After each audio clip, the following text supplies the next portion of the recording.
Assalamualaikum warahmatullahi wabarakatuh. Alhamdulillahilladzi hadana lihadza wa ma kunna linahtadiya laula an hadanallah. Tsumma assalatu wassalamu ala Rasulillah Sayyidina Muhammad ibn Abdillah wa ala alihi wa sahbihi wa man walah, amma ba'du. Subhanaka la ilma lana illa ma 'allamtana innaka antal alimul hakim.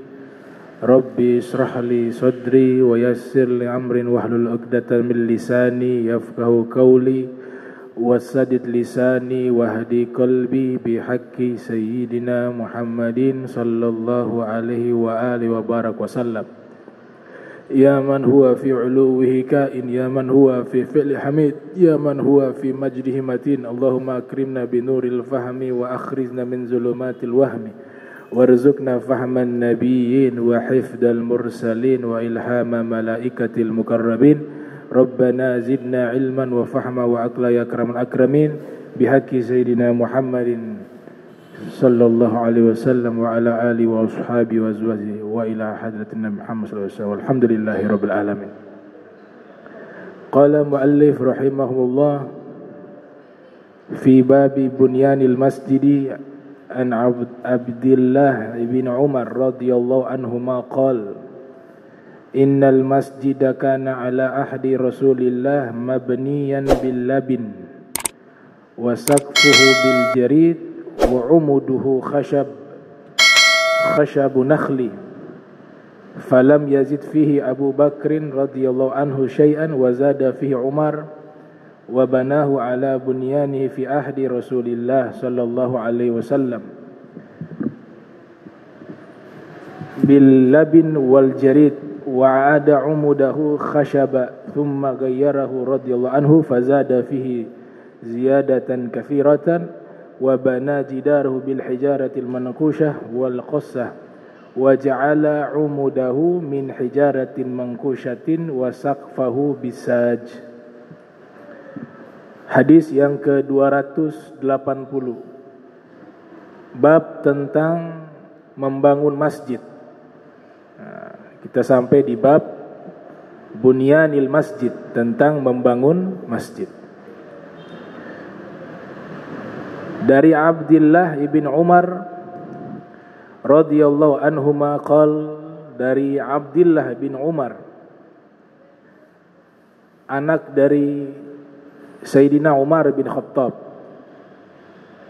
Ulama hadis biasa menyebut beliau termasuk Al-Abadilah.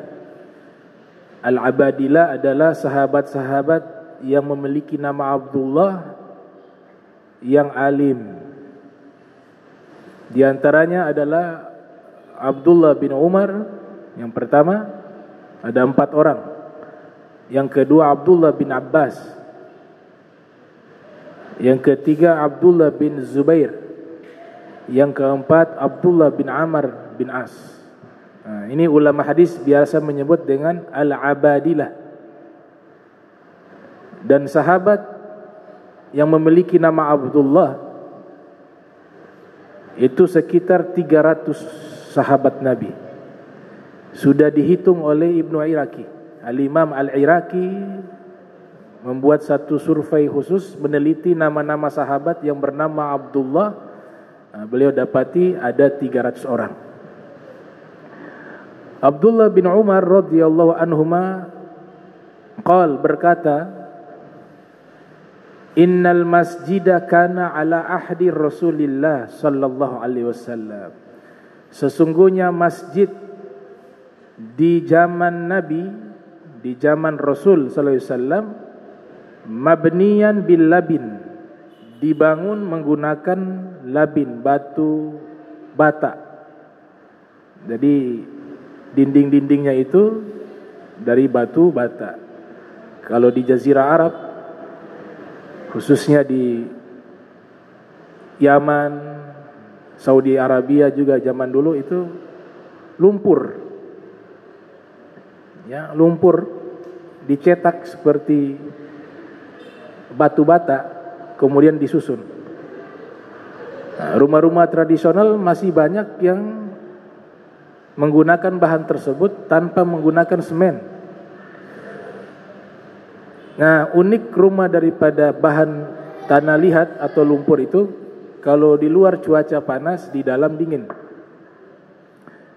Dan memang rumah tersebut tidak bisa dibangun di daerah tropis. Bukan, di daerah yang ada hujan, musim hujan tidak bisa. Justru dia di daerah-daerah yang panas. Karena kalau kena hujan, hancur rumah itu. Masjid yang dibangun di zaman Nabi itu menggunakan batu bata, mabniyan bil labin, wa saqfuhu bil jarid. Atapnya dari Masjid Rasul di zaman Nabi, di zaman Nabi Muhammad SAW masih hidup, atapnya itu dari pelepah kurma. Jadi sederhana, sederhana sekali. Atapnya pelepah kurma. Wa umuduhu khasyabun nakhl. Tiang-tiang masjid itu terbuat dari khasyabun nakhl, batang pohon korma. Jadi atapnya pelepah kurma, tiang-tiangnya itu batang pohon kurma. Itu masjidnya Nabi di zaman Nabi Muhammad. Falam yajid fihi Abu Bakrin syai'a. Tatkala Nabi SAW wafat, Sayyidina Abu Bakar Siddiq menjabat sebagai khalifah. Beliau memimpin selama 2 tahun. Masa selama 2 tahun, masjid yang dibangun di zaman Nabi Muhammad, Masjid Nabawi, tidak direnovasi sama sekali, dibiarkan. Masih asli, masih original. Tidak direnovasi sama sekali di zaman Sayyidina Abu Bakar Siddiq. Kemudian wazada fihi Umar. Masuk di masa khilafahnya Sayyidina Umar bin Khattab. Sayyidina Abu Bakar meninggal, diganti oleh Sayyidina Umar menjadi khalifah kedua setelah Sayyidina Abu Bakar. Istilah yang digunakan di situ adalah Khalifatu Rasulillah. Itu gelar dinobatkan kepada Sayyidina Abu Bakar. Makna khalifah adalah penerus. Di zaman Sayyidina Umar diganti istilah tersebut dengan Amirul Mukminin. Karena kalau diartikan terlalu panjang, khalifati Rasulillah. Hanya diganti dengan Amirul Mukminin. Istilah Amirul Mukminin ini terjadi tidak sengaja. Beliau sedang khutbah. Sayyidina Umar bin Khattab sedang khutbah, kemudian mengatakan kepada para jamaah, antum mu'minun wa ana amir. Kalian orang beriman dan saya pemimpin kalian. Wa ana amirul mu'minin, dan saya pemimpin orang-orang beriman. Maka istilah ini dijadikan istilah khalifah di zaman Sayyidina Umar bin Khattab. Wa banahu ala bunyanihi fi ahdi Rasulillah. Di masa khalifah Sayyidina Umar, Masjid Nabi Muhammad SAW, Al-Masjid An-Nabawi, mulai direnovasi. Yang pertama, perluasan tanah. Yang tadinya Masjid Nabi tidak terlalu besar, di zaman Sayyidina Umar, beliau memperluas masjid tersebut. Masjid Nabi yang ada di zaman sekarang itu hanya bagian depan. Itu masjid yang masih original, lokasinya di situ. Bagian depan saja. Kalau yang di belakang itu baru semua. Karena setiap khalifah setelah Sayyidina Umar itu memperluas tanah daripada masjid. Gitu. Wa banahu ala bunyan fi ahdi Rasulillah bil labin wal jarid. Namun bahan-bahan masjidnya masih sama. Itu dinding-dindingnya masih terbuat dari batu bata, wal jarid, dan juga pelepah kurma, wa ada umudahu. Kemudian beliau tetap mempertahankan tiang yang masih asli, yaitu tiang dari batang pohon kurma. Tsumma ghayyarahu radhiyallahu anhu. Kemudian yang asli tersebut beliau rubah. Fazada fihi ziyadatan katsira, dan beliau berikan tambahan dengan tambahan yang sangat besar. Wa bana jidarahu bil hijarah mankusa wa qassa. Jadi di zaman Sayyidina Umar itu masih ada yang asli, itu dinding asli dari zaman Nabi, tiang-tiangnya masih asli di zaman Sayyidina Umar. Namun di akhir-akhirnya beliau rubah semua. Nah, di sini berarti menunjukkan renovasi masjid Rasulullah SAW itu terjadi di masa Sayyidina Umar bin Khattab. Beliau ganti dengan batu-batu mankusha, batunya sudah ada ukiran, sudah ada hiasan. Wa ja'ala umudahu min hijaratin mankusha wa saqfu bisaj. Kemudian tiang yang tadinya dari batang pohon korma beliau ganti. Beliau ganti dengan batu yang besar, mungkin seperti sekarang ini. Ya. Tapi ada hiasan, ada ukiran-ukiran mankusha. Wa saqfuhu bisaj. Nah, Sayyidina Umar juga mengganti atap yang sebelumnya dari pelepah kurma. Atap itu beliau ganti dengan bisaj. Saj ini kayu jati. Diganti. Ini awal dari renovasi Masjid Nabi Muhammad SAW yang ada di kota Madinatul Munawwarah di masa Khalifah Sayyidina Umar bin Khattab radhiyallahu taala anhu. Nah, masjid yang disebutkan di dalam Al-Quran itu Allah sebutkan kata masjid 28 kali. Bentuknya mufrad ataupun jamak, masjidun atau masajid. Masjid Nabi yang tadi dideskripsikan oleh Ibnu Umar termasuk masjid yang paling mulia setelah Masjidil Haram. Jadi masjid yang paling mulia yang pertama itu Masjidil Haram. Kemudian yang kedua Masjid Nabawi. Kemudian yang ketiga Al-Masjidul Aqsa yang ada di Palestina. Nah, kami sudah teliti di dalam Al-Quran Allah sebutkan kata masjid bentuknya tunggal atau dalam bentuk plural jamak masajid. Kalau masjid artinya satu masjid. Kalau masajid artinya banyak masjid. Jumlah keseluruhan 28 kali Allah sebutkan. Ulama-ulama terdahulu seperti Burhanuddin Jarkashi, seorang ulama faqih, alim bi furu'i al-ulumi syar'iyyah. Beliau menguasai seluruh cabang ilmu agama Islam. Namanya Al-Imam Zarkashi. Julukannya Burhanuddin, bukti kebesaran agama Islam.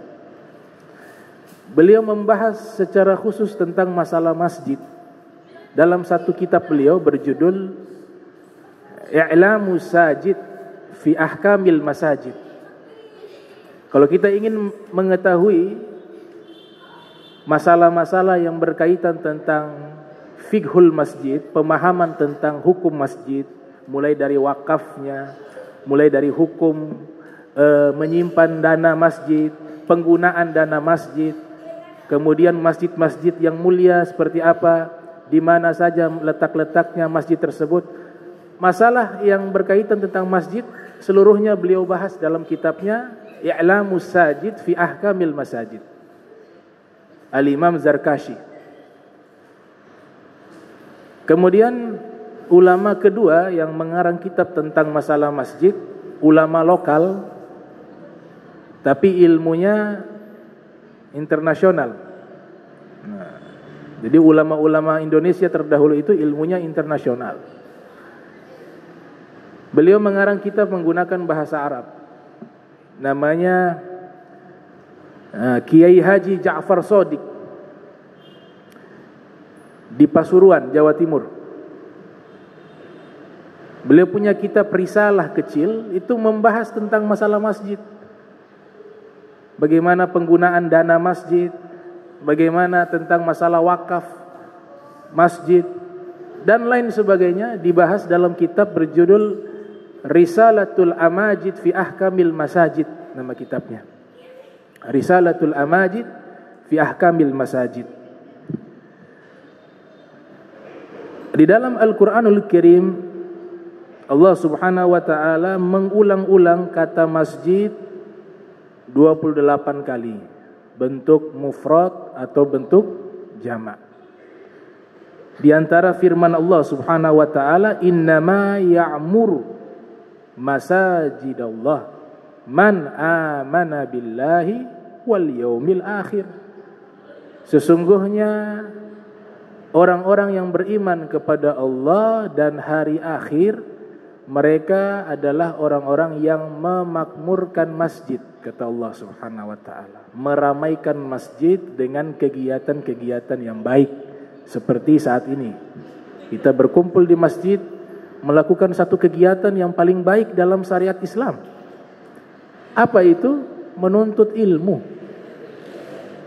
Imam Syafi'i mengatakan, "Thalabul ilmu afdal minan nafilah."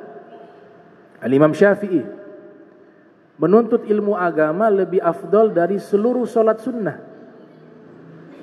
Menuntut ilmu agama lebih afdal dari seluruh ibadah-ibadah sunnah, termasuk solat-solat sunnah. Abu Hurairah mengatakan, dikutip oleh Imam Ghazali dalam kitab Ihya beliau, yang lahir 450 Hijriah, wafat 505 Hijriah. Abu Hurairah, sahabat Nabi, beliau mengatakan, saya belajar sesaat tengah malam. Maknanya belajar ilmu agama Islam. Saya belajar ilmu agama Islam sesaat di waktu tengah malam. Itu saya lebih suka dibanding saya sholat malam. Kenapa demikian? Karena fadilah ilmu, menuntut ilmu agama Islam, itu fadilahnya besar.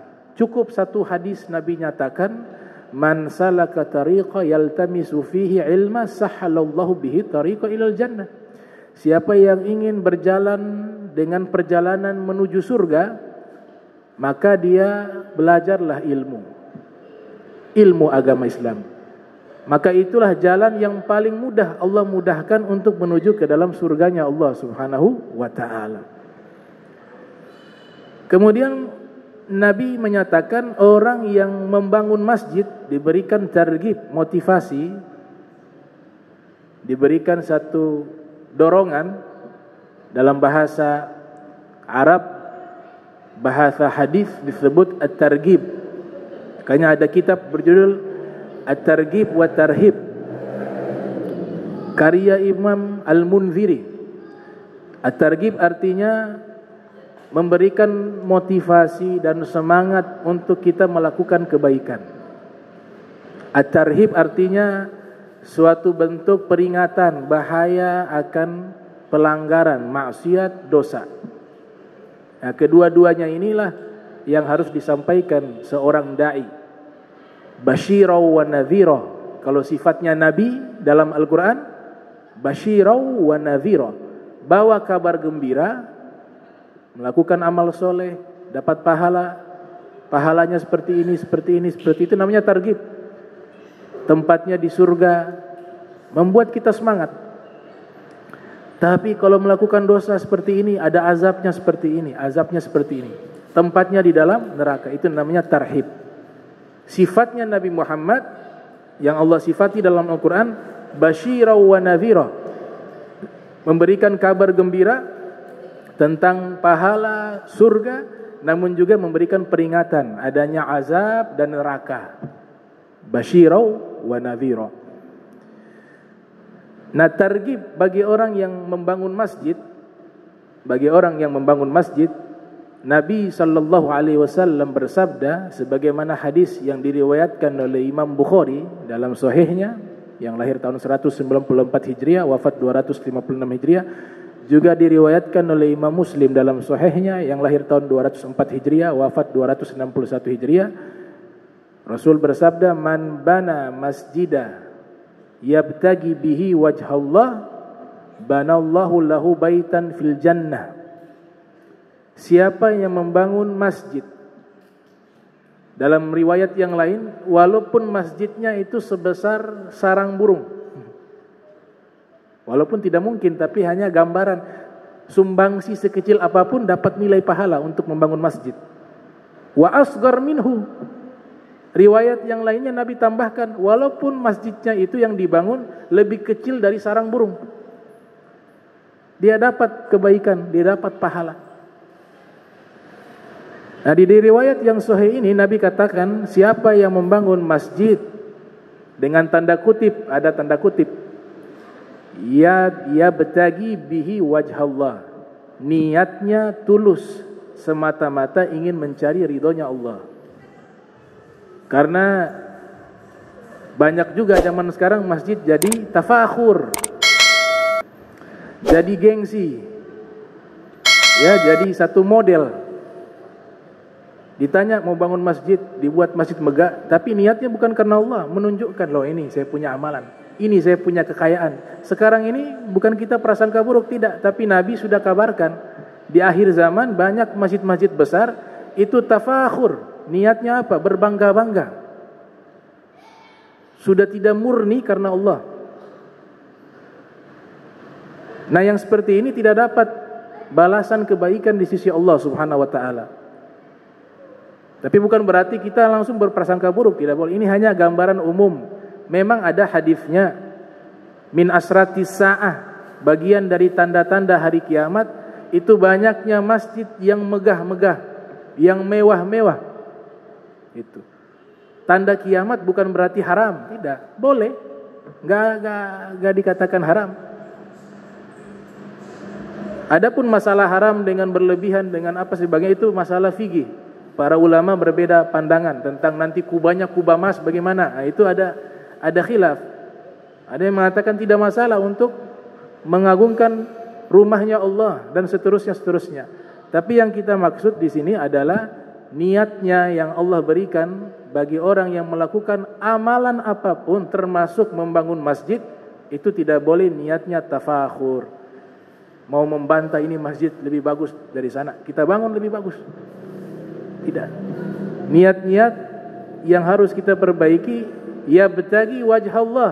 Nabi katakan, dia harus niatnya semata-mata untuk Allah Subhanahu wa taala. Kalau ini yang dia lakukan, bana lahu baitan fil jannah, Allah bangun baginya satu rumah di dalam surga. Itu ganjaran orang yang membangun masjid. Riwayat yang lain, man bana masjida lillahi banallahu qasra fil jannah. Siapa yang membangun satu masjid di dunia, Allah akan bangun baginya satu istana di dalam surga, kata Nabi Muhammad sallallahu alaihi wasallam. Nah, masjid yang saya sebutkan tadi, masjid yang paling mulia yaitu Masjidil Haram yang ada di kota Makkah Al-Mukarramah. Yang kedua Masjid Nabawi. Yang ketiga Masjidul Aqsa.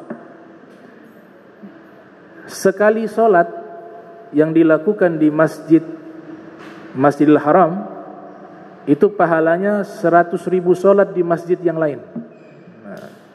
100.000 solat di masjid yang lain. Kalau di Masjid Nabi Muhammad di kota Madinatul Munawwarah, sekali solat di Masjid Nabawi itu sama seperti solat 1000 kali di masjid yang lain selain Masjidil Haram. Nabi sallallahu alaihi wasallam bersabda dalam hadis riwayat Ibnu Majah yang lahir tahun 207 Hijriah, salatun fi masjidi hadza afdalu min alfi salatin fi ma siwa illa Masjidil Haram. Sekali solat, kata Rasulullah, di masjidku ini, Masjid Nabawi, itu lebih baik dari 1000 solat di masjid yang lain kecuali Masjidil Haram. Wa salatun fi Masjidil Haram afdal min mi'ati alfi salatin fi ma siwa. Dan sekali solat di Masjidil Haram itu lebih afdal, lebih baik dari 100.000 kali solat di masjid yang lain. 100.000. Di dalam riwayat yang lain, kalau kita solat di Masjidil Aqsa, solatun fi Masjidil Aqsa afdal min 500 solatin fi ma siwah. Sekali solat di Masjidil Aqsa yang ada di Palestina itu lebih afdal 500 kali solat di masjid yang lain. Inilah yang Nabi memotivasi kita, kalau berkunjung ke masjid, berkunjunglah ke 3 masjid itu yang utama terlebih dahulu. Hadis muttafaqun alaih. La tushaddur rihal illa ila 3 masajid. Masjidil Haram, wa masjidi hadza, wa Masjidil Aqsa. Kalau kalian ingin melakukan perjalanan jauh, maka kunjungilah 3 masjid, kata Nabi. Yang pertama, Masjidil Haram, kota Makkah.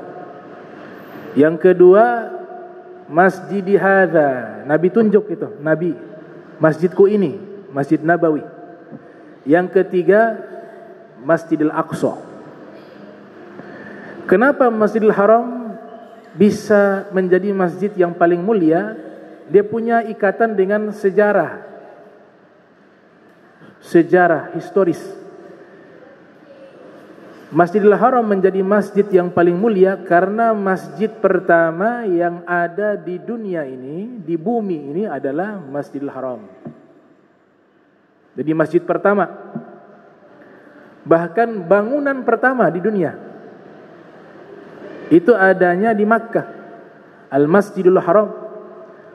Allah Subhanahu wa taala berfirman di dalam Al-Qur'anul Karim, "Inna awwala baitin", sesungguhnya rumah pertama. Inna awwala baitin wudi'a, yang dibuat, yang dibangun, linnasi, untuk manusia, bi Bakkata mubaraka, terletak di kota Makkah yang diberkahi, wahudan lil alamin, dan sebagai petunjuk bagi alam semesta. Disebutkan di dalam surat Ali Imran ayat 96. Jadi Masjidil Haram menjadi masjid yang paling mulia karena masjid pertama, yang pertama kali dibangun di dunia ini. Yang kedua, menjadi masjid yang paling mulia karena kiblatnya orang solat menghadap ke Ka'bah. Ka'bah juga di dalam Al-Quran disebut dengan Masjidil Haram. Fawalli wajhaka syatra Masjidil Haram, palingkanlah wajahmu ke arah Masjidil Haram. Yang dimaksud Al-Masjidil Haram di ayat tersebut bukan masjidnya, tapi Ka'bah. Jadi kiblatnya itu menghadap ke Ka'bah, bukan ke dalam bangunan masjidnya, bukan, Ka'bahnya. Nah, kata rumah yang dibangun tadi, inna awwala baitin, sesungguhnya rumah pertama atau masjid pertama yang dibangun untuk manusia di bumi ini, itu yang dibangun adalah Ka'bah, bukan masjidnya. Ka'bah itulah yang menjadi pusat kemuliaannya, kiblat. Kemudian masjid kedua yang mulia tentu saja Masjid Nabi, Al-Masjidun Nabawi, masjid Nabi kita Muhammad sallallahu alaihi wasallam di kota Madinatul Munawwarah. Kenapa Masjid Nabawi menjadi masjid yang mulia? Ada beberapa alasan.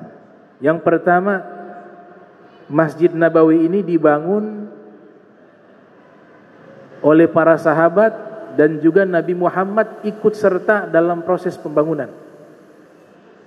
Yang kedua, Masjid Nabawi adalah masjid yang paling banyak mendapatkan tempat sujudnya Nabi. Berapa keberkahan yang ada. Nabi sujud paling banyak di seluruh masjid yang ada di dunia ini, Masjid Nabawi. Mulai dari beliau hijrah tinggal di kota Madinah sampai beliau meninggal dunia. Bahkan rumahnya bersampingan dengan Masjid Nabawi. Yang ketiga, memang Masjid Nabawi khusus dipersembahkan untuk Nabi Muhammad. Masjidil Haram juga, Masjidil Haram itu sebenarnya dibangun oleh para nabi. Disebutkan proses pembangunannya itu malaikat bangun terlebih dahulu.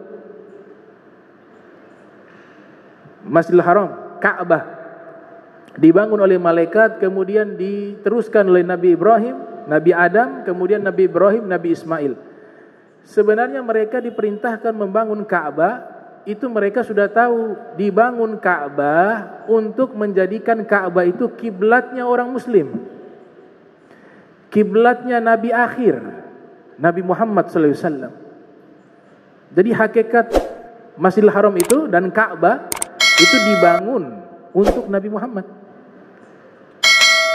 Di Masjid Nabawi hal yang sama, mereka membangun nisbatnya kepada Nabi Muhammad. Hanya ada kekurangan. Di Masjidil Haram Allah muliakan dengan menurunkan Hajar Aswad, Al-Hajarul Aswad, batu hitam. Dalam hadis diriwayatkan oleh Imam Tirmidzi dalam sunannya, itu batu dari surga. Nazala Adam wa ma'ahu Hajarul Aswad. Nabi Adam turun ke dunia membawa Hajar Aswad. Wa huwa asyaddu bayadan minal laban. Warnanya lebih putih dari susu. Hajar Aswad dulunya warnanya lebih putih dari susu. Fasawadatu khatoya bani Adam. Lalu dosa-dosa anak manusia membuat dia menjadi hitam.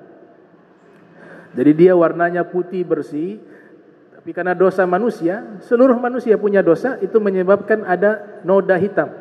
Karena begitu banyaknya dosa tersebut, menjadi hitam dia seluruhnya. Nah, ini gambaran hati kita juga begitu. Hati manusia itu awalnya putih bersih. Bahasa hadisnya kolbun, ya mukallibal qulub tsabbit qalbi ala dinik. Wahai zat yang membolak-balikan hati. Bahasa Al-Qur'annya kolbun. Kolbun itu sebagian ulama menyatakan dia cahaya, bukan hati yang sifatnya biologis, ada bentuknya segumpal daging, bukan. Sebagian ulama menolak pendapat itu. Mereka mengatakan hati yang sesungguhnya yang disebutkan oleh Nabi, disebutkan oleh Allah dalam Al-Quran, itu adalah hati yang sifatnya nuriyah, nuraniyah. Makanya selalu kita ada nurani. Hati nurani. Nurani itu hati. Hati itu nurani. Nurani itu bahasa Indonesia mengambil dari bahasa Arab, dari bahasa nur. Tanya kepada hati nuranimu, hati cahayamu. Jadi dia berupa cahaya. Nah, cahaya ini dia berfisik tapi tidak bisa dilihat oleh manusia. Ada wujudnya tapi tidak bisa dilihat oleh manusia. Kalau kita melakukan dosa, hati ini kan suci, bersih. Nabi katakan dalam hadis riwayat Imam Malik yang lahir tahun 93 Hijriah, wafat 179 Hijriah, dalam kitab Al-Muwatta, kullu mauludin yulad alal fitrah. Setiap anak yang lahir dia dalam keadaan bersih dan suci, kata Nabi. Itu maksudnya Nabi, hatinya itu suci, bersih, bercahaya. Nah, karena dosa yang kita lakukan dan kita tidak meminta ampun atas dosa tersebut, ada noda hitam. Dosa tambah lagi titik hitam. Dosa tambah lagi titik hitam. Tidak bertobat dengan dosa-dosa tersebut, dia biarkan, lama-kelamaan hatinya menjadi hitam, berubah hitam, gelap gulita.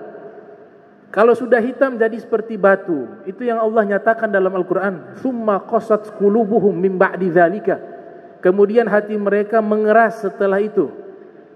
Fahiya kal hijarati au asyaddu qaswah. Maka hati yang seperti ini dia seperti batu, kata Allah. Jadi sudah melakukan pelanggaran, tapi tidak merasa melakukan pelanggaran. Itu pertanda hatinya sudah jadi batu. Dikasih nasihat, Al-Quran, hadis Nabi, ucapan ulama, dibuang. Gak didengar, dibuang di sampah.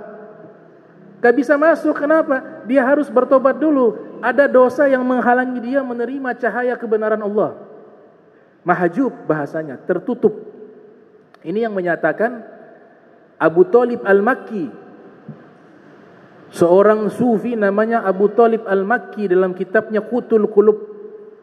Imam Fudail bin Iyad menyebutkan di dalam kitab Tabaqatul Awliya karya Ibnu Mulaqin, kalau kalian susah sholat tahajud, tapi sudah niat sebentar malam saya mau sholat tahajud, sudah niat sholat tahajud, tapi selalu lewat, gak mampu dia bangun tengah malam, tidak mampu dia sholat tahajud. Kata Fudail bin Iyad, fa'lam, ketahuilah dosa yang menghalangimu. Mahjub, dosa yang menghalangi, karena sudah terlalu banyak dosa. Ini sholat tahajud ini satu sholat yang sangat mulia, yang bisa melakukan orang-orang yang suci. Jadi kalau sulit melakukan itu sholat tahajud, itu mahjub, hatinya sudah tertutup. Ada dosa yang menghalangi, kata Fudail bin Iyad. Apalagi sholat-sholat wajib yang ditinggal, itu meninggalkan perintah Allah juga dosa. Meninggalkan perintah Allah juga dosa. Nah, titik hitam itu membuat dia pekat. Allah nyatakan kal hijarah, kayak batu. Allah bilang hati kayak batu. Luar biasanya ditambah lagi, au asyaddu qaswah, tidak kayak batu. Batu keras masih bisa dihancurkan, tapi kalau hati keras, dia lebih keras dari batu. Naudzubillah min zalik. Dalam Zubat dikatakan, inna ab'adan nasi min rabbinar rahim qalbun qasi. Manusia yang paling jauh dengan Allah adalah manusia yang paling keras hatinya. Paling jauh dengan Tuhan, manusia yang paling keras hatinya. Jadi Hajar Aswad itu simbol hati manusia. Hajar Aswad hitam dengan dosa, hati manusia hitam juga dengan dosa. Tapi ada obatnya, alhamdulillah. Kalau Hajar Aswad sudah gak ada obat, dia sudah hitam, gak bisa kita putihkan lagi, gak bisa dihilangkan noda-noda itu. Tapi alhamdulillah, kita umat Nabi Muhammad yang memang Allah jadikan umat terbaik, Allah berikan obat. Kalau hati kalian kena penyakit seperti ini karena dosa, ya, min alamati mautil qulub, tanda hati yang sudah mati, itu amal soleh yang lewat dia biasa-biasa saja, begitu. Ada lakukan amal baik dia tidak bikin, biasa saja. Itu tanda hati mati. Karena Imam Ibnu Athaillah Sakandari, ini luar biasa nih ucapan beliau nih. Min alamati mautil qalb, tanda hati yang sudah mati, kata beliau dalam kitab Al-Hikam. Itu apabila ada perbuatan baik lewat, dia tidak lakukan, tidak ada rasa penyesalan. Itu tanda hati sudah mati yang pertama itu. Misalnya, biasanya dia istiqomah menjaga sholat rak'atal fajri, atau dia menjaga istiqomah hadir majlis ilmu misalnya.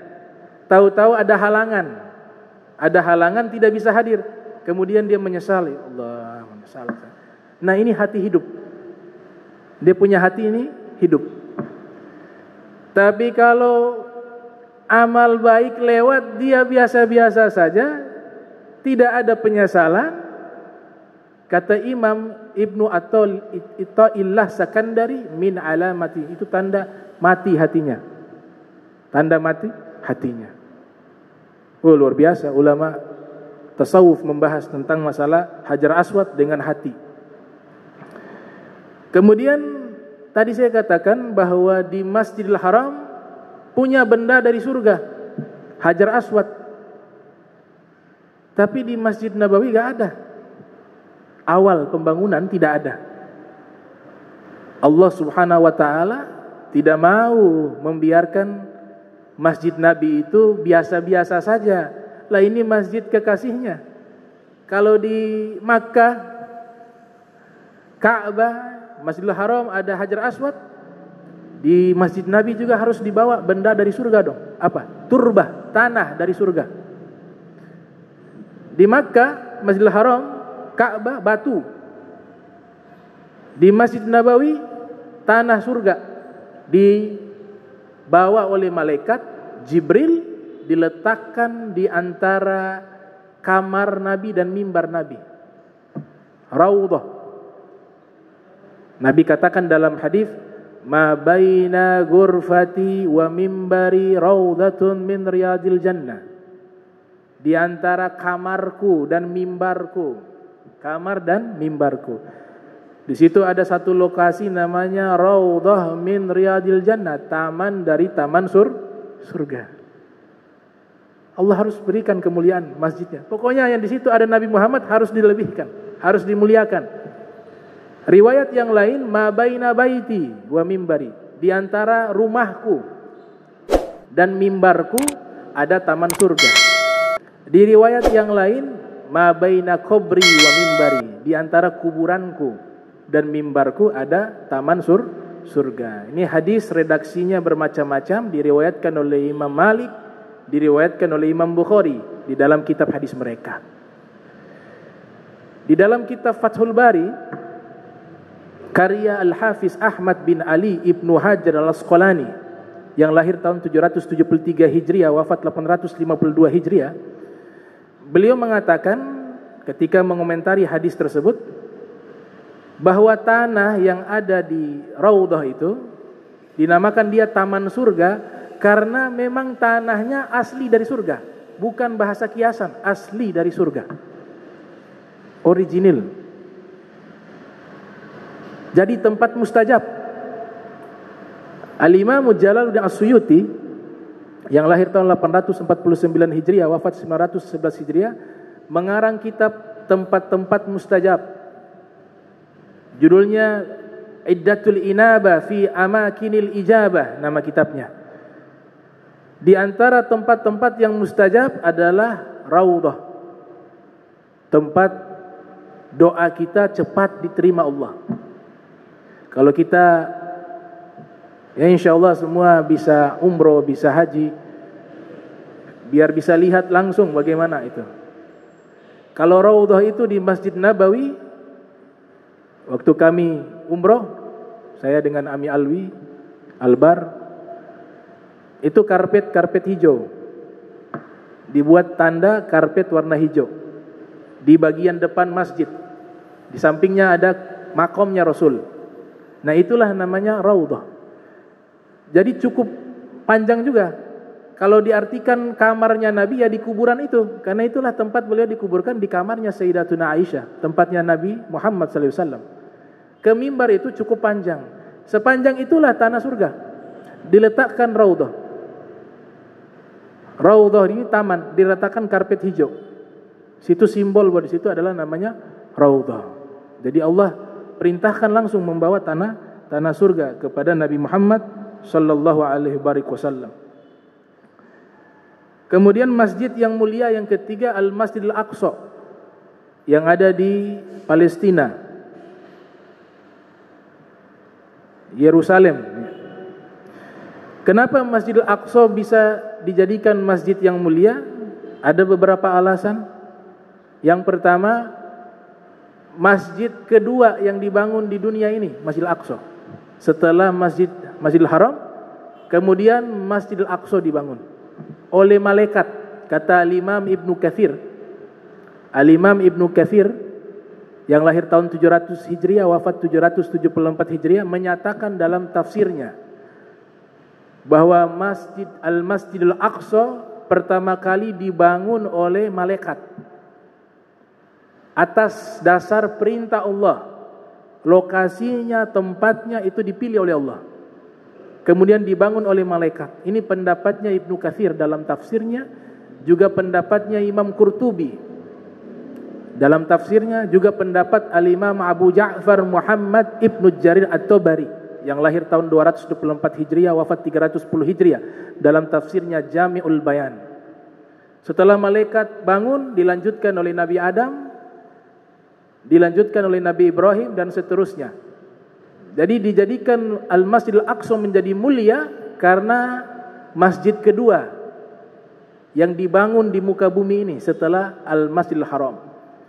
Sebagaimana riwayat yang dikeluarkan oleh Imam Bukhari dalam sahihnya, juga dikeluarkan oleh Imam Muslim dalam sahihnya, ada sahabat bernama Abi Dzar Al-Ghifari.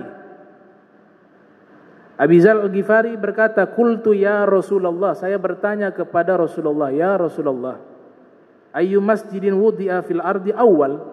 Masjid pertama yang dibangun masjid apa? Nabi menjawab, Al-Masjidil Haram, Masjidil Haram. Kemudian Thumma ayyu. Kemudian setelah Masjidil Haram, masjid apa yang dibangun? Rasul yang menjawab, Al-Masjidul Aqsa. Al-Masjidul Aqsa. Qultu kam bainahuma. Saya bertanya, berapa lama pembangunan antara Masjidil Haram dengan Al-Masjidil Aqsa? Nabi menjawab, arba'una sanatan, 40 tahun. Jadi 40 tahun setelah Masjidil Haram dibangun, setelahnya itu Al-Masjidil Aqsa. Ada satu pendapat yang dinyatakan oleh Ibnu Hajar Al-Asqalani dalam Fathul Bari, kok bisa 40 tahun dibangun?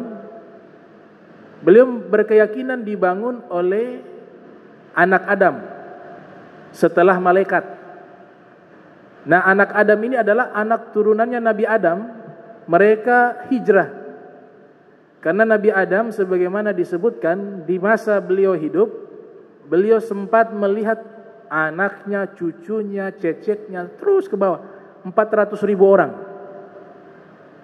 Beliau sempat lihat tuh turunannya 400.000 orang karena usianya panjang. Nah, sebagian turunan ini mereka hijrah sampai ke Palestina. Dan mungkin ada wasiat dari Nabi Adam untuk merenovasi atau membangun tuh Masjidil Aqsa. Maka mereka bangun. Inilah kata Ibnu Hajar 40 tahun setelah pembangunan Masjidil Haram. Itu anak-anaknya hijrah kemudian bangun masjid. Itu. Yang kedua, Al-Masjidil Aqsa menjadi mulia karena menjadi saksi sejarah bahwa Nabi Muhammad SAW dalam peristiwa Isra dan Mi'rajnya beliau Mi'rajnya di Masjidil Aqsa. Bahkan Allah sebutkan secara sharih, secara jelas nama masjidnya. Sebenarnya nama masjidnya itu bukan Masjidil Aqsa. Dia seperti tanah haram. Semua yang di dalam itu dianggap sebagai tempat suci. Di dalamnya ada beberapa masjid. Ada Masjid Sahar, Masjid Batu. Disitulah batu tempat Nabi berpijak ketika Mi'raj ke langit. Ada masjid yang di mana Sayyidina Umar waktu masuk, kemudian sholat dibangun masjid di situ. Ada banyak masjid. Tempatnya ini semuanya suci namanya, bukan satu masjid.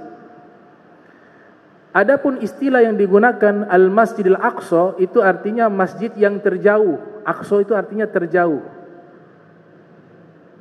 Karena posisi yang berada antara Masjidil Haram dengan Masjidil Aqsa itu jaraknya kurang lebih 15.000 kilometer. Dianggap ke masjid itu cukup jauh. Al-Masjidil Aqsa, dinamakan Al-Masjidil Aqsa. Dan ini Allah abadikan di dalam Al-Quran. Subhanalladzi asra bi'abdihi laila minal masjidil haram ilal masjidil aqsa. Saksi sejarah Nabi Mi'raj di tempat tersebut, maka menjadi mulia. Yang ketiga, Masjidil Aqsa menjadi mulia. Yang ketiga, karena masjidnya para nabi. Nabi-nabi Bani Israel itu masjidnya adalah Masjidil Aqsa. Dalam tafsir Rawaiul Bayan fi tafsir ayatil ahkam karya Dr. Ali As-Sobuni, beliau mengutip pendapat ulama ketika menyebutkan Al-Masjidil Aqsa, mereka sebutkan Masjidul Anbiya, masjidnya para nabi. Maka dia menjadi mulia karena alasan-alasan tersebut. Ada satu masjid juga yang sebenarnya masjid yang sangat bersejarah, yaitu Masjid Quba. Masjid Quba. Masjid Quba ini Allah sebutkan dalam Al-Quran di surat At-Taubah ayat 108. La masjidun ussisa ala taqwa min awwali yaumin ahaq an taquma fihi rijalun yuhibbuna ay yatatahharu wallahu yuhibbul mutahhirin. Wallahu yuhibbul mutahhirin. Sungguh masjid yang dibangun atas dasar ketakwaan di hari pertama, awwali yaumin, di hari pertama dibangun, di hari pertama dibangun. Itu lebih layak engkau sholat di dalamnya, karena di dalamnya ada orang-orang yang mereka cinta dan senang mensucikan diri mereka. Dan Allah mencintai orang-orang yang bersuci, orang-orang yang selalu mensucikan dirinya. Ulama tafsir ketika membahas kata masjid di ayat tersebut, seperti Al-Imam Fakhruddin Ar-Razi, punya kitab tafsir yang luar biasa. Semua ilmu ada di kitab tafsir itu. Imam Tajuddin As-Subki mengatakan, kitab tafsirnya Fakhruddin Ar-Razi mungkin ada sekitar 30 jilid kitabnya. Beliau mengatakan semua ilmu ada di situ. Plus ilmu tafsir Al-Quran ada di situ, dan ilmu-ilmu lainnya semua ada di kitab itu. Nama kitabnya Mafatihul Ghaib. Judul lainnya At-Tafsirul Kabir. Ini ulama multidisipliner, kuasai semua bidang ilmu. Namanya Al-Imam Fakhruddin Ar-Razi. Lahir tahun 544 Hijriah, 606 Hijriah beliau wafat. Beliau mengatakan makna masjid di sini yaitu Masjid Quba. Karena Masjid Quba adalah masjid pertama yang dibangun di dalam sejarah Islam. Dalam sejarah Islam, masjid pertama yang dibangun itu Masjid Quba. Al-Imam Az-Zahabi, Al-Imam Az-Zahabi yang lahir tahun 673 Hijriah, wafat 748 Hijriah, punya kitab sejarah berjudul Syiaru A'lami Nubala. Beliau membahas sejarah seorang sahabat bernama Ammar bin Yasir. Nah, beliaulah orang pertama yang membangun Masjid Quba. Dan beliau tercatat sebagai orang pertama yang membangun masjid di dalam sejarah Islam. Orang pertama, Ammar bin Yasir. Ibunya wanita yang syahidah pertama kali dalam sejarah Islam, namanya Sumayyah. Keluarganya sudah dijamin surga oleh Nabi. Sobran ya ali Yasir, inna maw'idakumul jannah. Ketika mereka dianiaya di kota Makkah, karena mereka adalah sahabat-sahabat yang memiliki strata sosial miskin, bukan orang bangsawan, sehingga dianiaya oleh orang-orang musyrik. Dalam keadaan teraniaya, Nabi mengatakan kepada mereka, sabar, wahai keluarga Yasir, tempat kalian di surga, kata Nabi Muhammad SAW. Ammar bin Yasir, beliau yang bangun pertama kali, dan masjid pertama dalam sejarah Islam. Bahkan Nabi kita Muhammad SAW membuat jadwal, di dalam kitab Fathul Bari disebutkan, juga dalam Syarah Muslim Imam Nawawi yang lahir 631 Hijriah juga menyebutkan, khususnya hari Sabtu. Hari Sabtu itu Nabi membuat jadwal, beliau selalu datang ke Masjid Quba. Hari Sabtu. Sebagian ulama mengatakan hari Senin. Beliau ziarah ke Masjid Quba. Ada poin penting yang dinyatakan oleh Ibnu Hajar Al-Asqalani dan juga Imam Nawawi. Kita menjadwalkan sesuatu yang di dalamnya amal baik itu yajuz, hal yang dibolehkan, tidak dilarang. Misal yang jadi masalah yasinan setiap malam Jumat. Kita mengkhususkan malam Jumatkah itu, malam Selasakah itu untuk amal baik. Kata Ibnu Hajar, kata Imam Nawawi, Jawaz, hal yang boleh, tidak ada salah sama sekali. Yang salah apabila kita menetapkan hukum bahwa membaca surat Yasin hanya bisa hari Kamis atau hari Jumat atau malam Jumat. Hukumnya sunnah membaca di hari itu yang tidak bisa kita menetapkan hukum. Tapi kalau melakukan rutin boleh. Melakukan amal soleh apapun menggunakan jadwal itu boleh. Majlis taklim juga pakai jadwal. Boleh. Yang dilarang kita menetapkan hukum. Majlis taklim itu sunnah hanya bisa dilaksanakan hari Ahad misalnya. Nah, itu tidak boleh. Tidak ada masalah. Kenapa mereka mengatakan tidak ada masalah? Ya karena Nabi saja datang ke Masjid Quba pakai jadwal. Nah, orang baca Al-Quran perintah kebaikan. Hari apapun boleh. Apalagi yang dipilih, kenapa surat Yasin? Ya karena surat Yasin ada fadilah khusus. Semua surat punya fadail. Semua surat punya fadail. Ada sahabat Nabi yang suka baca Al-Ikhlas setiap hari Al-Ikhlas. Qul huwallahu ahad. Nabi mengatakan bihubbika iyyaha adkhalakal jannah. Karena kau senang kepada surat Al-Ikhlas, nanti dia antarkan engkau ke dalam surga. Nabi. Surat Yasin Nabi katakan likulli syai'in qalbu wa qalbul Quran. Surat Yasin, segala sesuatu punya hati. Hatinya Al-Quran surat Yasin. Ibnu Katsir meriwayatkan dalam kitab tafsirnya, man qara'a surat al-Yasin fil lail asbaha maghfuran lah. Siapa yang membaca surat Yasin di malam itu, pagi harinya dosanya diampuni oleh Allah Subhanahu wa taala. Jadi enggak ada masalah menjadwalkan sesuatu amal baik, tidak ada masalah. Itu pendapatnya Ibnu Hajar Al-Asqalani yang hafal 500.000 hadis.